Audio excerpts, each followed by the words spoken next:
Hello students, आज के video में हम ये देखेंगे कि कैसे अगर आपके पास एक टेबल है और वो टेबल में एक कॉलम का लेंथ आइडेंटिफाई करना चाहते हैं कि हर एक कैरेक्टर जो वर्ड है वो कॉलम के अंदर वो पूरे वर्ड का लेंथ कितना है ये आप आइडेंटिफाई करना चाहते हैं तो कैसे कर सकते हैं लेंथ फंक्शन यूज करके, ये हम एक एग्जांपल के साथ देखेंगे।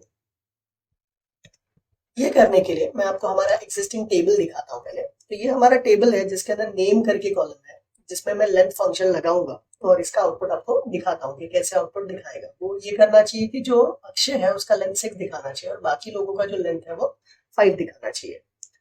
तो यहाँ पे मैं एसक्यूएल में जाता हूँ और यहाँ पे वो क्वेरी लिख के आपको दिखाता हूँ।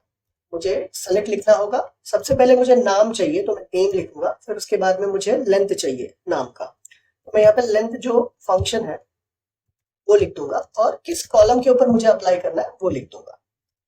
तो ये जो लेंथ मुझे दिखेगा वो मैं चाहता हूं कि नेम अंडरस्कोर लेंथ से दिखे, जब आउटपुट में दिखे।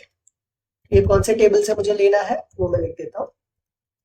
इसे मैं, ये मेरा क्वेरी बन गया। ये क्वेरी जैसे ही मैं एग्जीक्यूट करूंगा वो दो कॉलम दिखाएगा, एक नेम नाम का और एक नेम लेंथ नाम का, और उसके अंदर वो मतलब जो रिस्पेक्टिव वैल्यूज है वो दिखाएगा। तो जैसे आप यहाँ पे देख सकते हैं वो मिहिर दिखा रहा है और उसका लेंथ दिखा रहा है, अक्षय दिखा रहा है उसका लेंथ दिखा रहा है।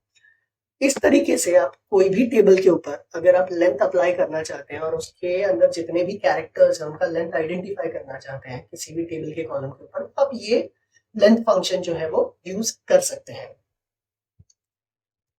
अगर ये वीडियो आपको अच्छा लगा होगा तो आप हमारे चैनल को सब्सक्राइब करें और नीचे दिए गए बेल आइकन को दबाएं, जिससे फ्यूचर में जब भी हम नया वीडियो डालेंगे तो आपको नोटिफिकेशन आएगा। Thank you.